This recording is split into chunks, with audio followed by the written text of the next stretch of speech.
40, porque ele fala da soberania, ele fala da grandeza e do poder de Deus, fala de um Deus que está sobre o globo da terra, fala de um Deus que as suas mãos, ela mede todo o universo, fala de um Deus que a sua mão, ela segura todo o oceano, toda a água que existe na face da terra. O livro do profeta Isaías, capítulo número 40, fala de um Deus que não se cansa, de um Deus que não falha, de um Deus que não fadiga, e um Deus que ele tem por objetivo de renovar a força daqueles que não têm mais vigor, daqueles que não têm mais força alguma. Isaías está revelando Deus como a fonte da força de todo aquele que tem a esperança no Deus de Yahvé. E quando eu leio o livro do profeta Isaías, eu entendo que todos que servem a Deus e que acreditam no Senhor,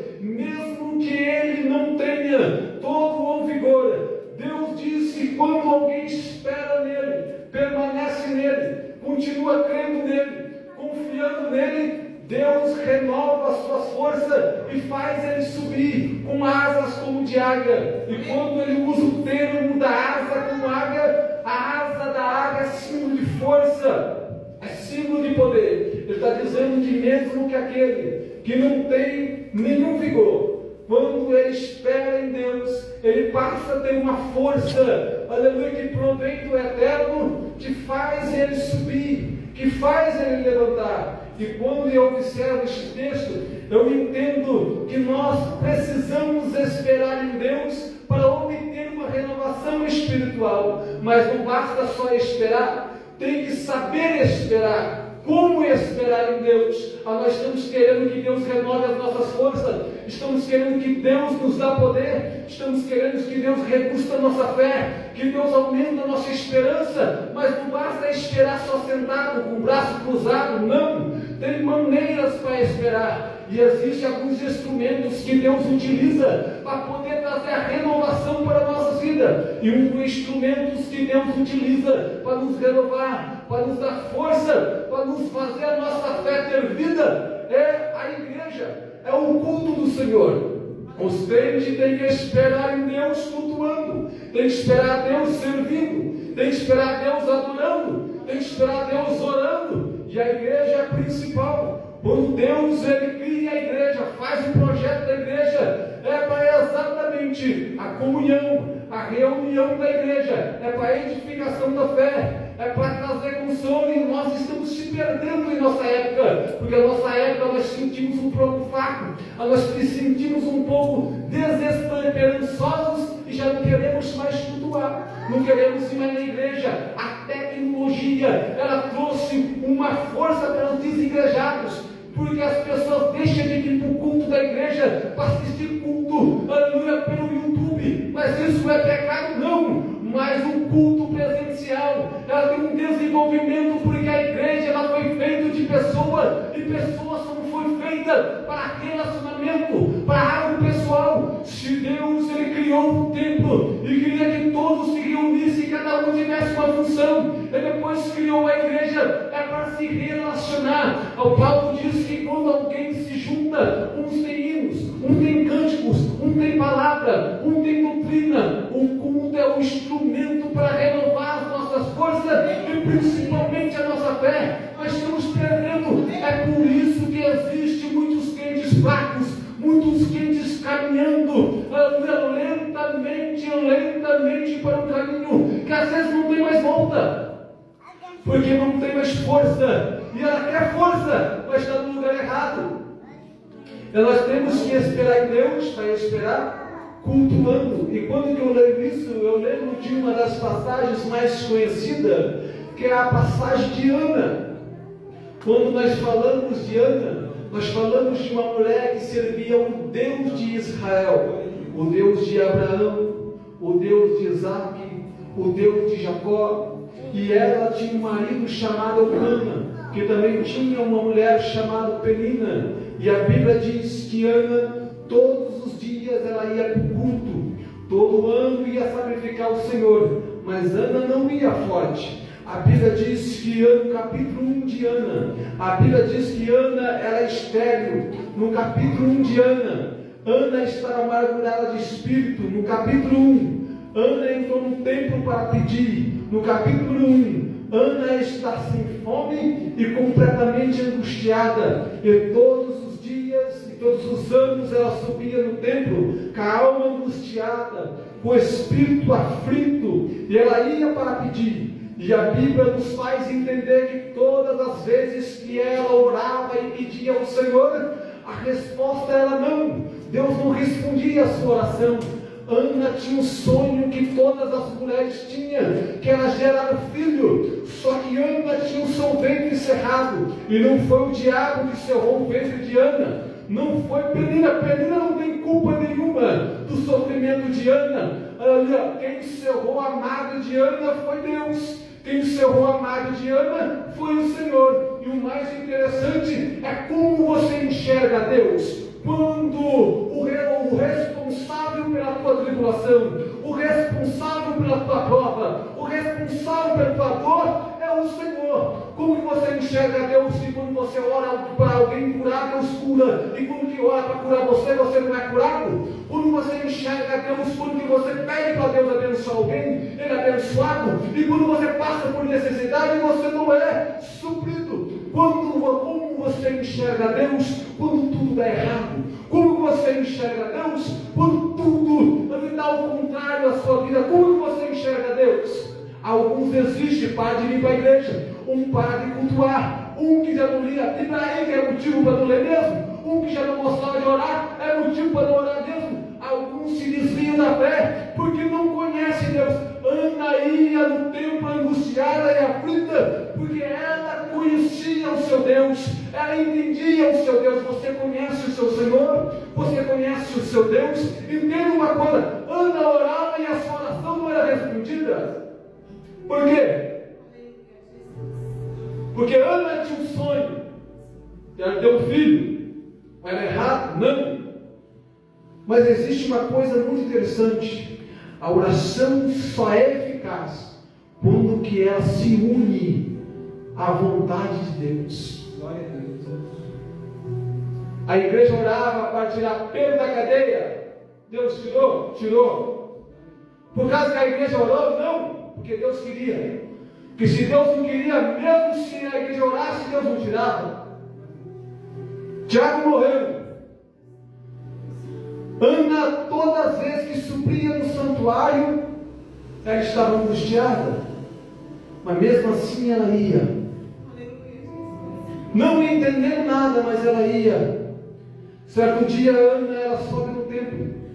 A Bíblia Sagrada diz que Eucana e Ana sentam na mesa para comer. Ana não come, Ana não bebe. Ela se levanta novamente angustiada, vai até o pilar do santuário, do templo, e ela começa a chorar angustiadamente. O sacerdote, que já estava com a sensibilidade perdida, desviado por causa do pecado dos filhos, ele não entendeu a dor de Ana e interpretou que ela estava embriagada. Ana falava com o Senhor, no seu desespero, na sua aflição. Ana falou: Deus, se o Senhor me der um filho, e se ainda for homem, eu o entregarei para que o sirva em toda a sua vida. Quando ela falou isso, a oração de Ana entrou numa sincronia com a vontade de Deus. Porque enquanto Ana orava pelo nascimento de um filho, Deus esperava que alguém clamasse para o nascimento de um profeta, porque a nação estava perdida, a nação estava desviada, e a lâmpada do tempo está quase se apagando. Alguém tinha que entrar no santuário para a lâmpada ser acesa e a nação não se perder. Quando ela entrega o filho nas mãos de Deus, para que ele também venha a ser um filho para Deus, para servir a Deus a toda a sua vida, então se realiza no céu a vontade de Deus de um profeta nascer e a vontade de uma mulher de ter um filho. Então, quando a nossa oração se une com a vontade de Deus, ela se torna eficaz, ela se torna com poder. Aí a palavra de Tiago diz que a oração de um justo pode muito aos seus efeitos. Ana estava orando e ela não recebia, mas mas um dia, quando quem a entendeu,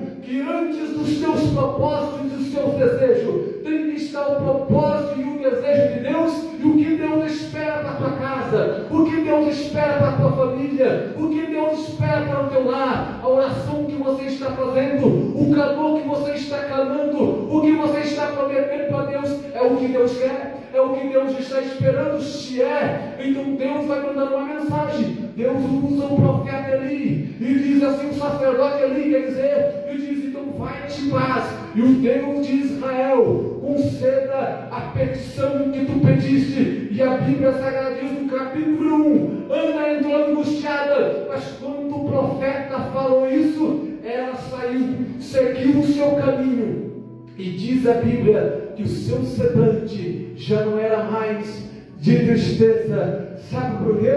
Porque no capítulo número 1, Ana era estéril. No capítulo número 2, Ana já estava gerando filhos. No capítulo número 1, Ana entra para pedir.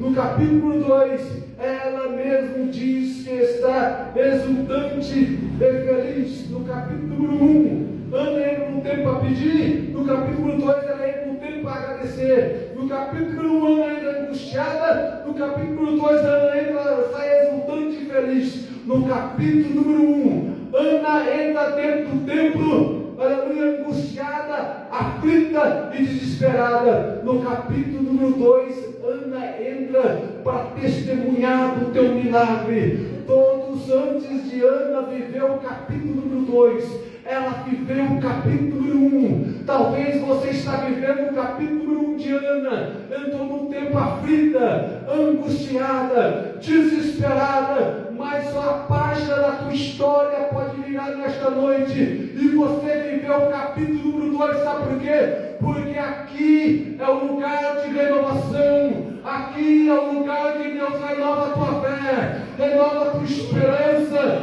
renova a tua confiança, e nesta noite Deus te trouxe aqui para te renovar. Entrou triste como Ana, vai entrar, vai sair exultante, vai sair com semblante alegre, vai sair com semblante feliz. Sabe por quê? Porque a graça de Deus vai gerar em você uma renovação. E se você permitir, esta noite Deus é fiel para gerar o milagre que você espera. Se você deixar, o Espírito de Deus te renova nesta noite. Aleluia! Ana viveu uma renovação na igreja.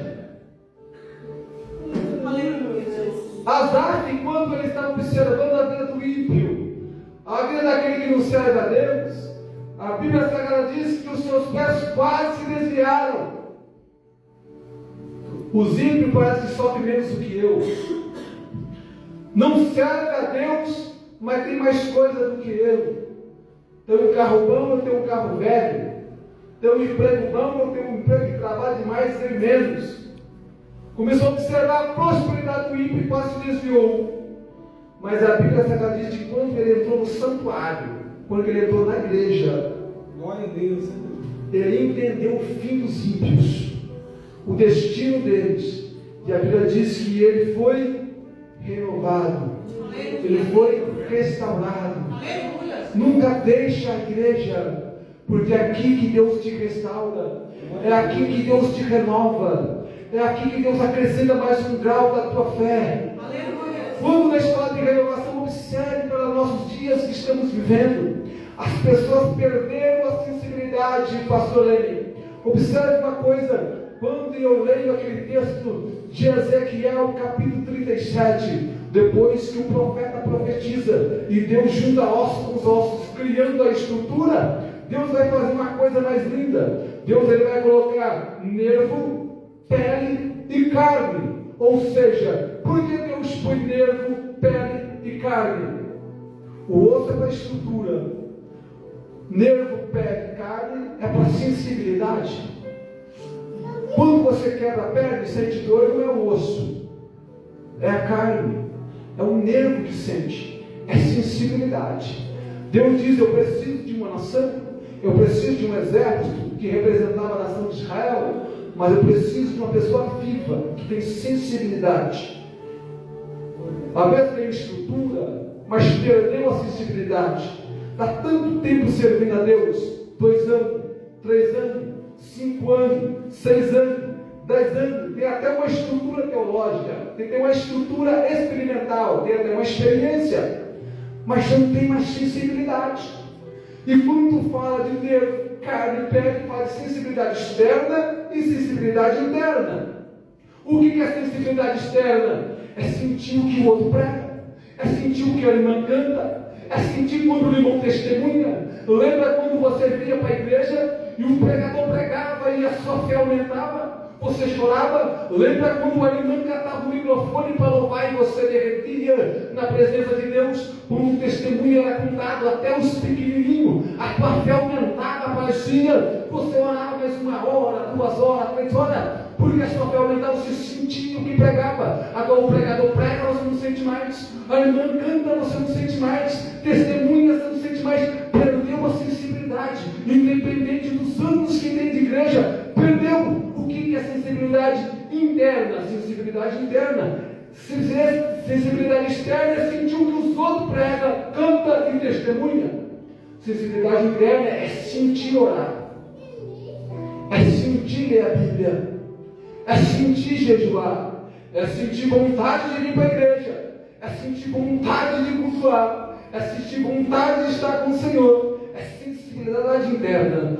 Quantos mais não sente mais vontade de orar, vontade de ler, vontade de jejuar, vontade de conhecer mais o Senhor, vontade de querer ser batizado com o Espírito Santo? Quantos pais em quanto tempo na igreja já foi até batizado, mas não fala, mas nem estranha, porque não sente mais, está insensível, não tem mais sensibilidade. Mas Deus te trouxe no lugar certo. O Ezequiel profetizou e a sensibilidade voltou. Deus te trouxe aqui para renovar sua sensibilidade. A partir de hoje, se você crer, se você permitir, se você deixar, apenas se você deixar, o Espírito Santo vai devolver a tua sensibilidade. Você vai voltar a sentir quando alguém pregar, você vai voltar a sentir quando alguém testemunhar, você vai voltar a sentir quando alguém lê a Bíblia para você vai sentir vontade de ir para a igreja, você vai sentir vontade de orar, você vai levantar novamente de madrugada, você vai sentir vontade de jejuar. Deus vai te renovar nesta noite, se você crê, se você acredita, e se você quer voltar a ser aquele crente, aquela crente com sensibilidade. Quando Deus falar, você ouvir, quando Deus falar por sinais, você entender. Deus hoje vai te renovar, te trouxe aqui para te dar um manto de renovação, para te renovar e fazer você um crente avivado, um crente abençoado. Voltar agora a Deus, voltar a aleluia, voltar a testemunhar com poder. Deus te trouxe para te renovar nesta noite. Não estou pregando sentindo Deus, que se você querer, Deus pode hoje te encher a tua graça.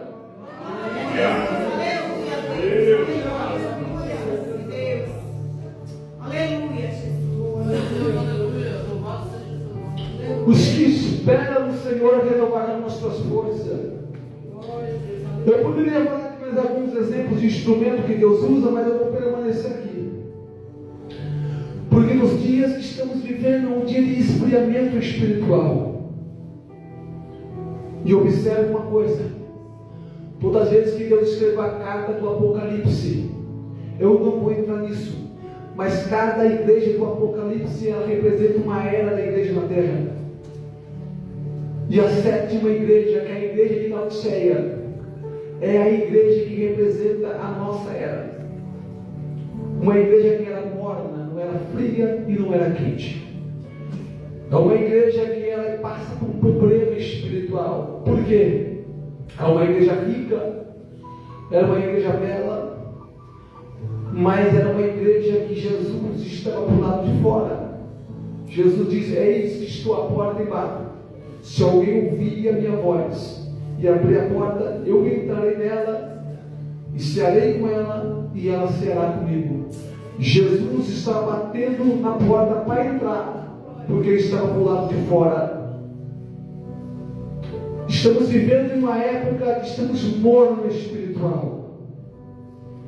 E Jesus está batendo, dizendo assim: abre a porta que ainda dá tempo. Entenda uma coisa. A diferença da igreja do Éden e a igreja de Laodiceia é que Adão pecou. Está no Éden. Adão ficou cego espiritual. A igreja de Laodiceia, a Bíblia diz que ela era cega. Quando Adão pecou, ele percebeu que ele estava nu. A igreja de Laodiceia, Jesus fala assim: tu és cego, nu.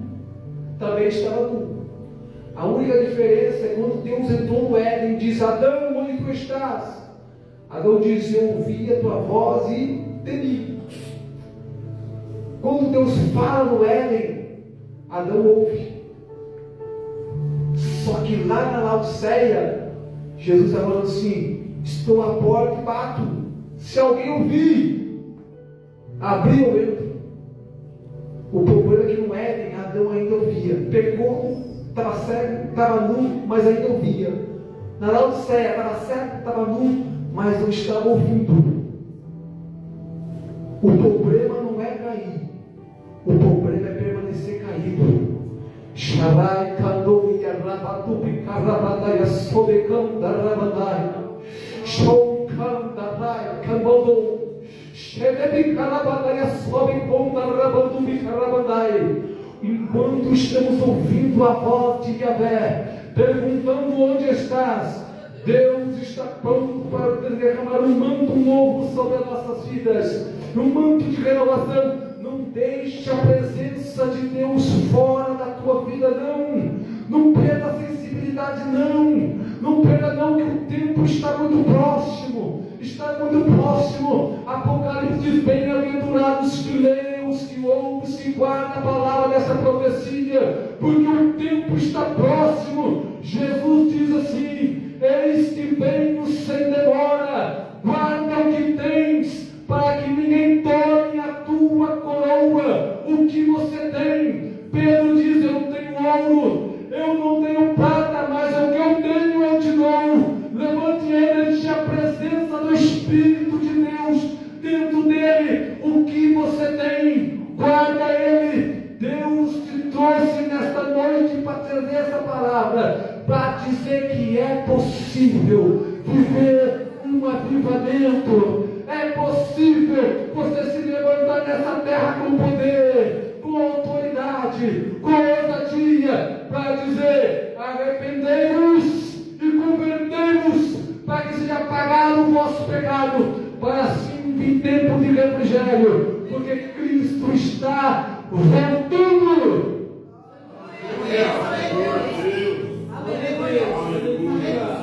Para finalizar a mensagem,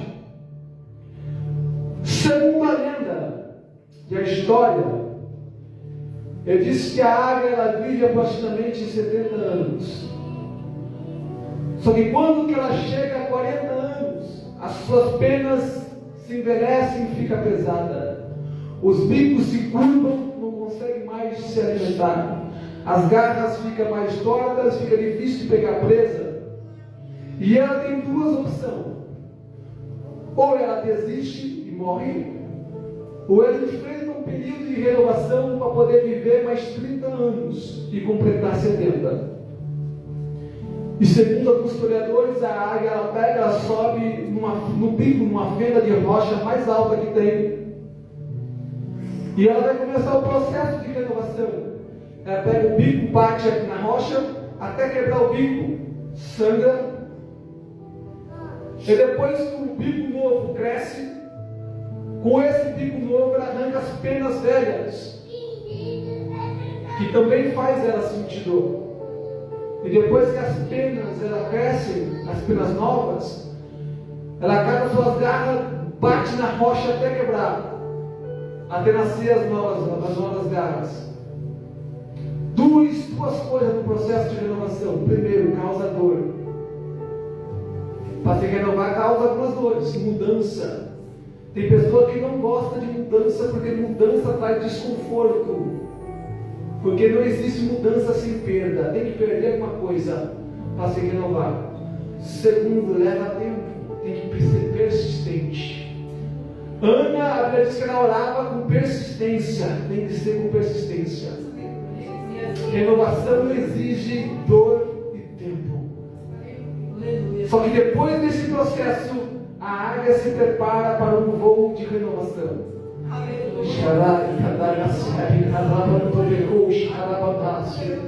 Ela prepara para um tempo, para um voo de renovação. E ela sai da fenda da rocha e ela voa o mais alto que tem. As asas da águia é forte, assim de força, ela não precisa fazer nada. O vento sopra ela e guia ela por uma jornada, aleluia, de renovação.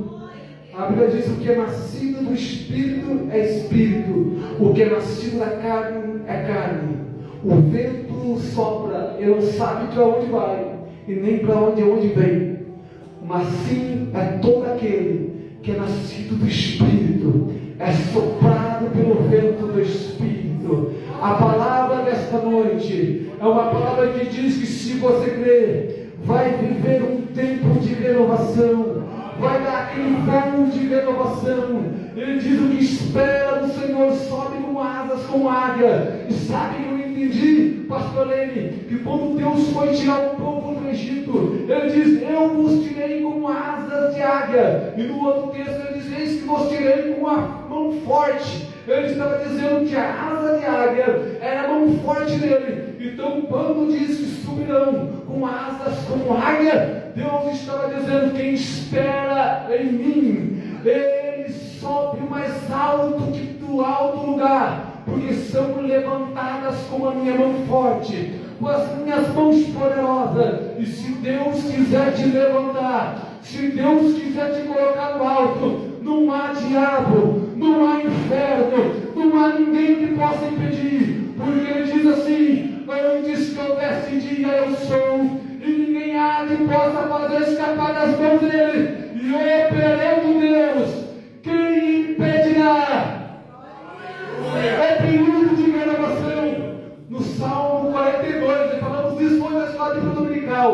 O salmista estava angustiado. Ele cantava porque está batida a minha alma. Por algum motivo, alguém impediu ele de entrar no santuário. A alma dele estava aflita, não podia sentir a presença de Deus.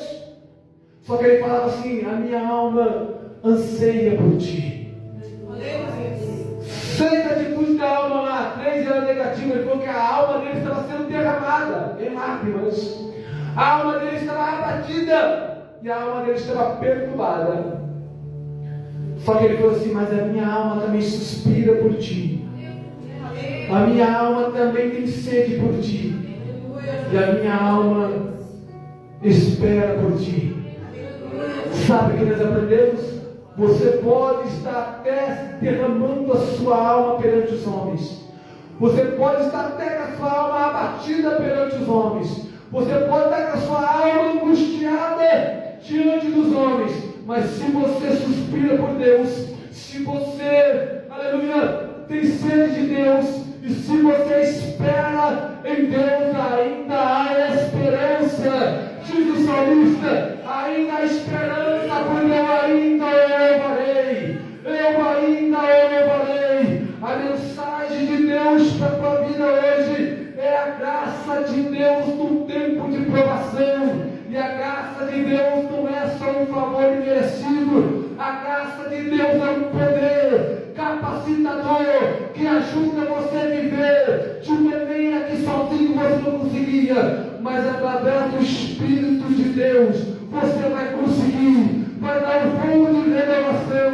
E todos vão olhar para você e vão dizer: mais uma águia saiu da fenda da rocha. Mais uma águia está voando e Deus será glorificado. O salmista ele cantava: se tu, minha alma, a Deus suplica e não recebe, confiando fica em suas promessas, que são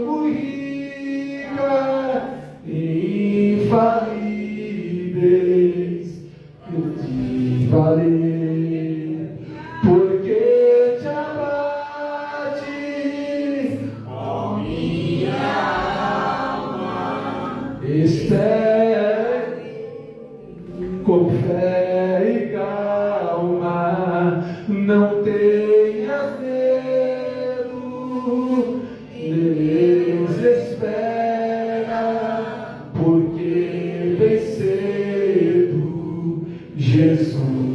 virá. Terás em breve as dores findas no dia alegre da tua vida. Se Cristo tarda, espera ainda mais um pouquinho, Ele verá, porque te abate, ó minha alma, espera nele, com fé e calma, não tenha medo, em Deus espera, porque bem cedo Jesus virá. Espera em Deus, anima-te e Ele fortalecerá o teu coração. Espera no Senhor. Deus é poderoso para te renovar e para te dar vitória. Deus te abençoe em nome de Jesus.